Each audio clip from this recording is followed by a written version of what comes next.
오늘은 여러분들과 함께 잠언 3장의 말씀을 토대로 범사기한 천하만사라는 제목으로 여러분들과 함께 하나님의 은혜를 나누도록 하겠습니다. 오늘 현장에서 또 온라인으로 예배드리는 모든 분들에게 하나님의 은혜와 축복이 있기를 주님의 이름으로 축복합니다. 여러분들 혹시 사우나 목욕 좋아하십니까? 저는 오늘 설교를 위해서 지난 월요일 날 사우나를 다녀왔습니다. 제가 왜 묻냐면요, 사우나를 하다 보면은 각각의 개인의 어떤 취향들 또 성향들이 이렇게 많이 드러납니다. 이 사우나를 가게 되면 이 대부분 이렇게 사우나 가방에다가 여러 짐들을 챙겨 가시죠. 뭐 어떤 분들은 거기에 떼수건도 넣고 샴푸도 넣고 린스도 넣고 트리트먼트도 넣고 또 여분의 수건도 넣고 또 경우에 따라서는 보너스로 흰 우유까지 넣으시더라고요. 근데 이제 저는 이렇게까지는 못 가져갑니다. 그냥 좀 단촐하게 가져가는데, 근데 이제 남자들 같은 경우는 대부분 그냥 사우나나 목욕탕 가면 거기 현장에 있는 비누로 그냥 온몸을 다 씻더라고요. 저도 약간 그런 쪽에 해당하는 사람입니다. 그런데 최근에 아주 놀라운 게 하나 등장했습니다. 머리도 감을 수 있고 세수도 할 수 있고 몸도 씻을 수 있는 이 바디 클렌저가 나왔습니다. 짜잔. 여러분들 안 믿으실 것 같아서 그 다 땡소라고 하는데 가니까 이 5,000원에 이걸 팔더라고요. 그래서 제가 목욕탕 사우나 갈 때 다른 거 안 가져갑니다. 요거 하나만 덜렁 가져갑니다. 이 제 취향이거든요. 제 취향이거든요. 하나만 가져가면 그냥 머리도 감고 얼굴도 클렌징하고 몸도 닦고 하다 보니까 이게 제 취향입니다. 자, 그런데 어떤 분들이 그렇게 얘기할 수 있겠죠. 나는 떼수건도 가져가야 되고 샴푸도 가져가야 되고 바디 클렌저도 가져가야 되고 얼굴 클렌저도 가져가야 되고 트리트먼트도 가져가야 되고 린스도 가져가고 각질 제거제도 가져가야 한다라고 이야기할 때 우리가 그분의 성향들을 우리가 취향이라고 하지 우리가 그것을 다른 표현을 하지 않는다라고 하는 거예요. 이걸 가져간다고 해서 이걸 안 가져간다고 해서 이 사람이 지혜롭다 지혜롭지 않다라고 우리가 평하지 않습니다. 뭡니까? 그분이 가지고 있는 개인의 취향이지 그걸 지혜의 문제로 여기지 않는다라는 거예요. 오늘 우리가 읽은 이 잠언 3장의 말씀, 우리가 읽은 이 잠언의 3장의 말씀을 보게 되면 바로 지혜에 대한 이야기를 다룬다라는 겁니다.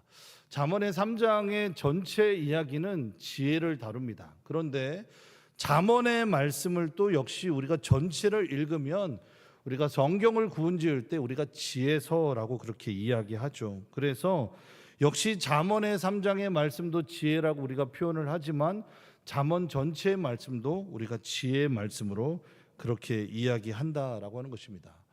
그런데 우리가 성경의 말씀을 좀 깊이 읽으면 이 잠언의 말씀을 좀 더 깊이 읽게 되면 이 잠언의 말씀이 가지고 있는 몇몇 가지의 규칙들이 있다라고 하는 거예요. 그 몇몇 가지의 규칙 중에 첫 번째는 뭐냐면 이 지혜를 이야기할 때 잠언을 기록한 기록자인 이 기록자가 잠언에서 지혜라는 단어들을 이야기할 때 반드시 부의 관계라고 하는 이것들과 함께 연결을 시켜서 설명한다라는 거예요. 뭐라고요? 지혜와 부의 관계. 부의 관계가 지혜와 항상 연결지어서 설명을 한다라는 거예요. 그래서 잠언의 말씀 우리가 쭉 읽어보게 되면 이 지혜와 부의 관계, 또 부의 관계와 이 지혜에 대한 이 이야기의 어떤 관계성들을 잠언의 1장부터 9장까지 그렇게 깊이 설명하는 말씀이 바로 잠언의 말씀이라 할 수 있습니다. 자, 그런데 이 두 번째로 이 특별히 이 지혜와 부의 관계, 또 부와 이 지혜에 대한 이 관계를 두 번째로 특별히 아주 집중적으로 설명하는 잠언의 말씀이 바로 어디냐면 바로 잠언 2장과 3장과 4장의 말씀이라 할 수 있습니다. 특별히 이 지혜와 부유함, 또 부유함과 이 지혜를 집중적으로 설명하는 말씀이 바로 잠언 2장과 3장과 4장의 말씀이라 할 수 있습니다. 그래서 한번 그 중에 한 구절을 찾아서 한번 읽어보면 좋겠는데요. 잠언 2장 4절로 5절의 말씀을 한번 찾아서 읽어보겠습니다. 잠언 2장 4절로 5절입니다.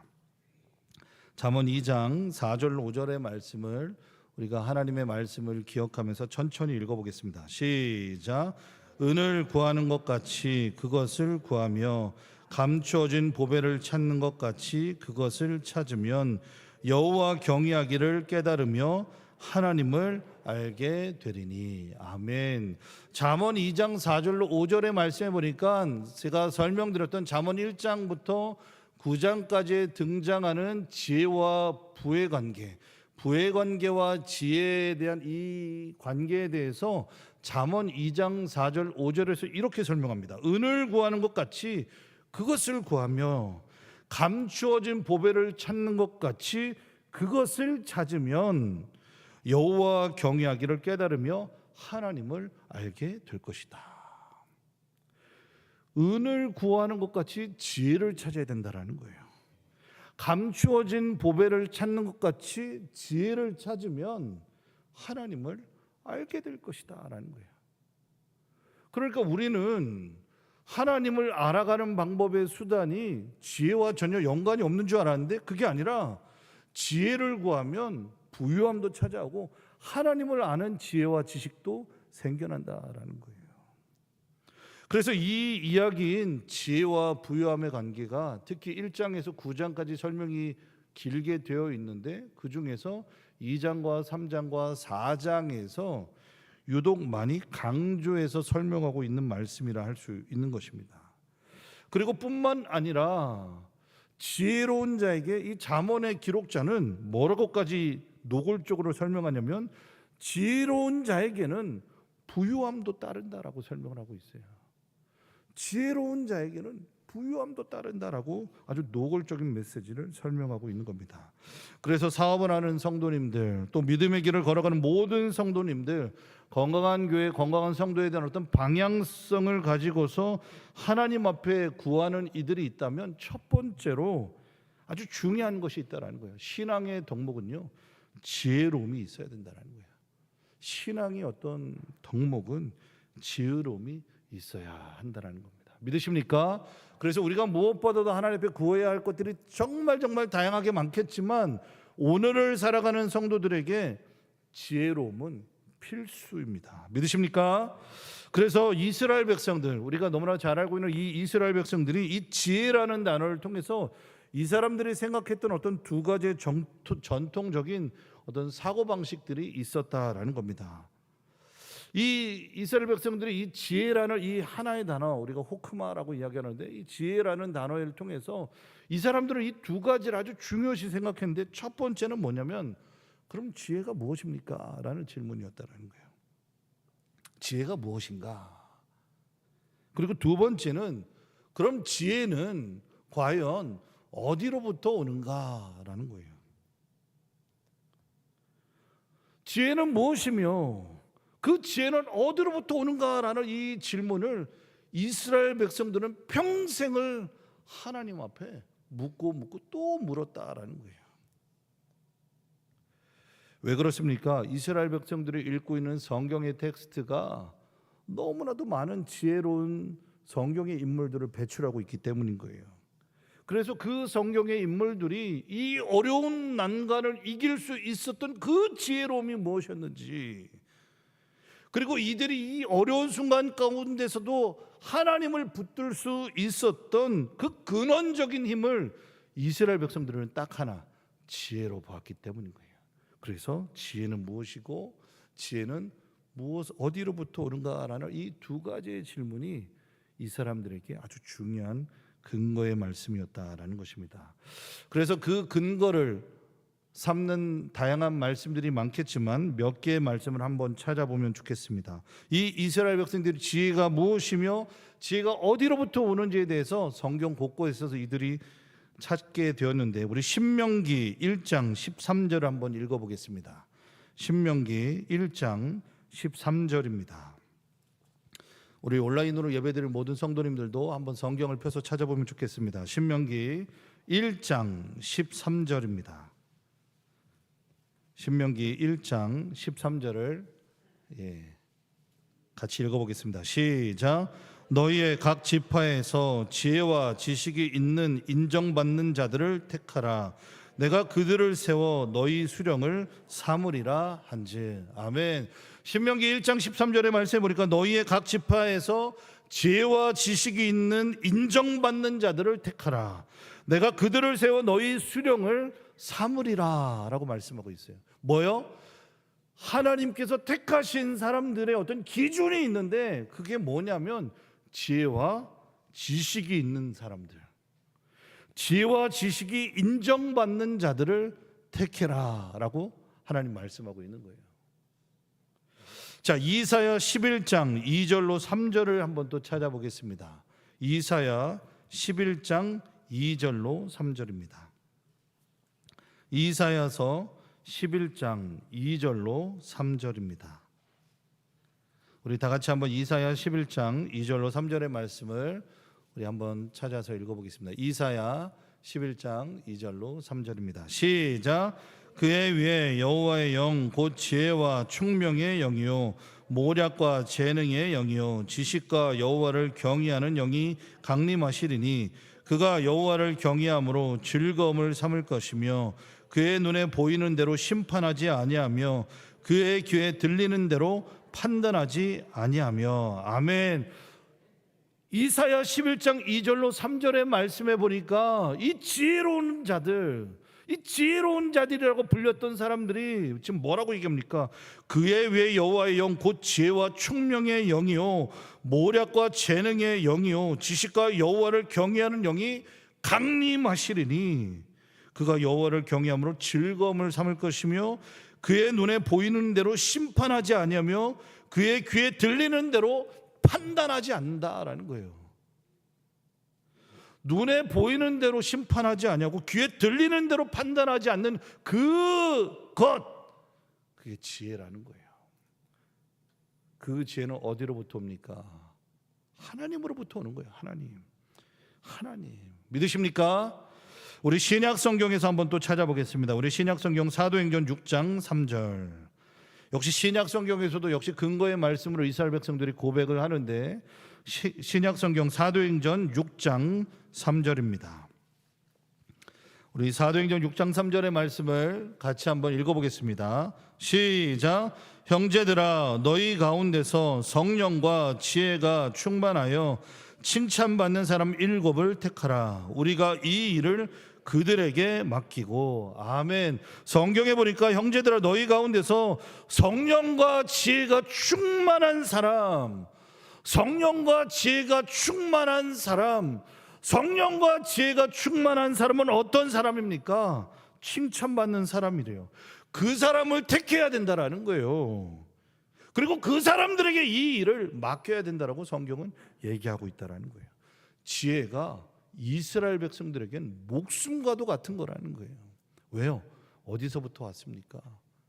하나님으로부터 왔기 때문인 거예요. 하나님으로부터. 믿으십니까? 그들은 이 근본적인 어떤 질문 앞에 항상 봉착해 있었기 때문입니다. 그래서 그들은 이 지혜를 두 가지로 역시 답을 합니다. 이스라엘 백성들은. 첫째는 하나님으로부터 오는 선물이라고 이야기해서 디바인 오리진이라고 표현을 합니다. 이 지혜는 하나님으로부터 오는 선물이다. 그래서 디바인 오리진 이렇게 얘기합니다. 두 번째는 이 지혜는 인간에게서 시작되는 경험의 산물이라 하여 휴먼 오리진이라고 표현을 합니다.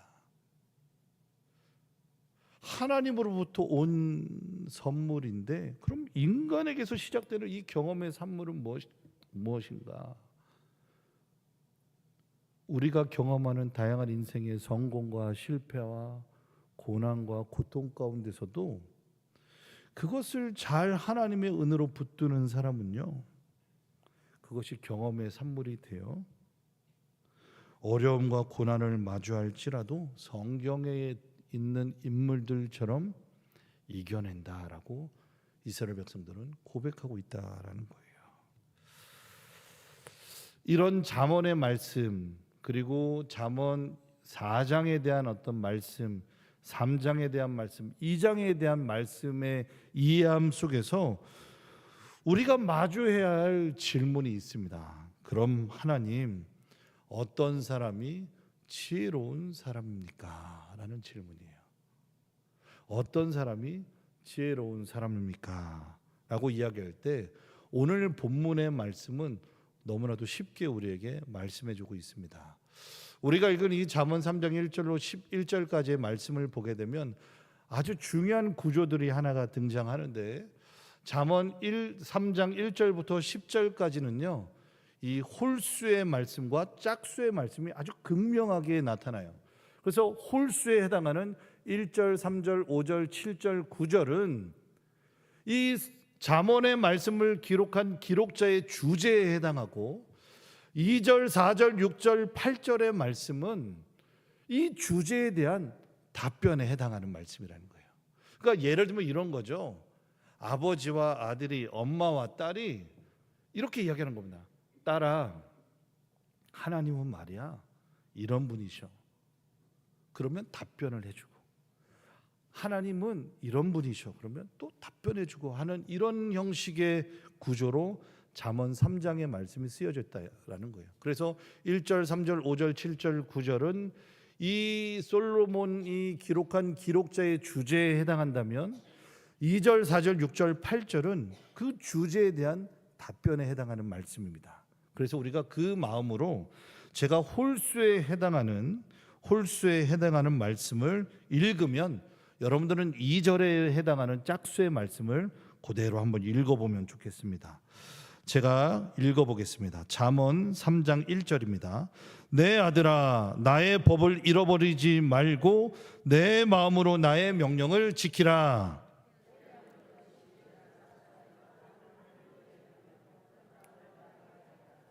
여러분 2절의 말씀을 믿으십니까? 3절, 인자와 진리가 내게서 떠나지 말게 하고 그것을 내 목에 매며 내 마음판에 새기라.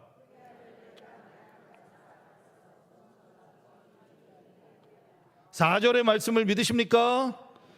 너는 마음을 다하여 여호와를 신뢰하고 내 명철을 의지하지 말라. 6절의 말씀을 믿으십니까? 7절에 스스로 지혜롭게 여기지 말지어다. 여호와를 경외하며 악을 떠날지어다. 8절의 말씀을 또한 믿으십니까? 9절의 말씀에 내 재물과 내 소산물의 처음 익은 열매로 여호와를 공경하라.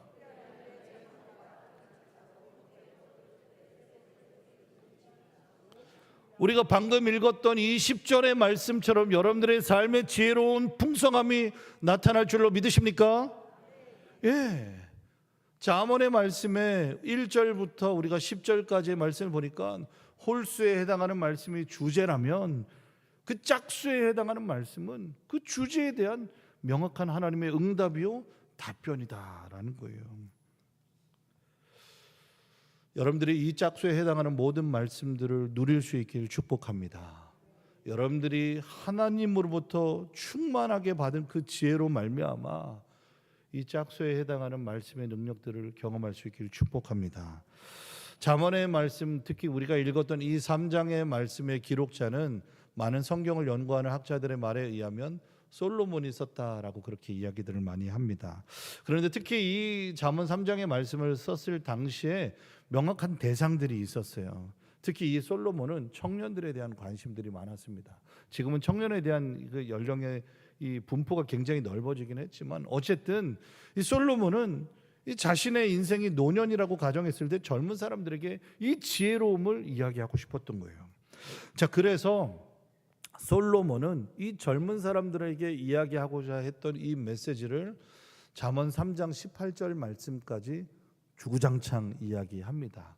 그리고 전체 잠언의 말씀에서는 총 15번의 이야기를 하는데, 그 중에 우리가 읽은 이 잠언 3장의 말씀은 이 젊은 사람들에게 지혜로움이 무엇인지에 대해서 4번째로 이야기하는 말씀이 바로 우리가 읽은 잠언 3장의 말씀이라는 거예요.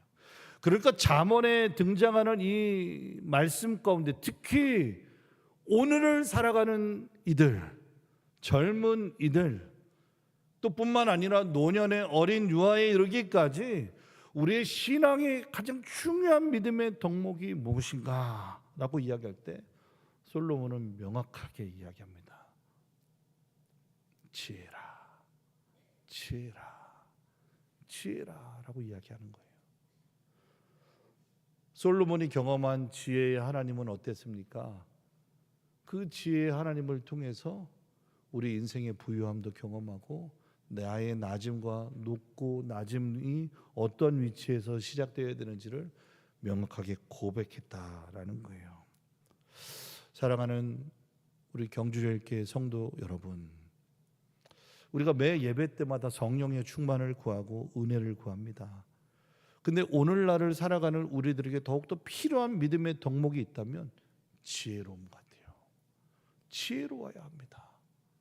성경은 구약과 신약 모두 다 지혜로운 사람이 택함을 받아야 하며 지혜로운 사람이 하나님의 일을 해야 된다라고 이야기합니다. 우리가 너무나도 유명한 지혜로움의 대표적인 철학자라 불리는 2400년 전에 태어난 아테네 사람, 바로 소크라테스라는 사람이 있습니다. 그 소크라테스는 우리가 익히 잘 알고 있는 것처럼 어머니는 산파였습니다. 그래서 그의 많은 철학적 어떤 사고들 가운데 그가 이야기하는 어떤 대화법 중에 하나가 또 유명한 대화법이 바로 삼파 대화법이라고 하죠. 삼파법 또는 삼파술 그렇게 표현을 합니다. 그런데 가장 지혜로운 사람이라고 불리는 이 소크라테스에게 어느 한 제자가 스승님, 가장 지혜로운 사람이 누구입니까? 가장 지혜로운 사람이 누구입니까? 라고 그렇게 물으니 소크라테스가 이렇게 대답을 합니다. 지혜와 정의 저스틱스를 설명하면서 이렇게 이야기합니다. 자신이 모르는 것을 아는 것이 진정한 지혜의 출발점이야 라고 이야기하는 거예요. 자신이 모르는 것을 아는 것이 진정한 지혜의 출발점이라 라고 이야기합니다. 이걸 좀 어려운 말로 무지의 지각을 통해서 진정한 지혜를 얻을 수 있다라고 이야기합니다. 나는 부족합니다. 나는 잘 모릅니다. 나는 참 아는 것보다 모르는 것이 더 많기 때문에 낮추는 그 지혜로움을 통해서 우리는 역시 또한 지혜를 배운다라고 이야기합니다. 잠언 3장 1절의 말씀에 보니까 이 말씀의 주제라 할 수 있는 말씀을 이야기합니다. 나의 법을 잃어버리지 말고 내 마음으로 나의 명령을 지키라. 무엇입니까? 성경의 가치관을 인생의 표상으로 붙들어야 한다라는 말씀이다라는 거예요. 그 말씀대로 살아야 한다라는 거예요. 잠언 3장 3절의 말씀에 뭐라고 말씀합니까? 진리를 내게서 떠나게 하지 말라. 그것을 목에 매서라도 그리고 마음판에 깊이 새겨야 한다라고 이야기하는 거예요.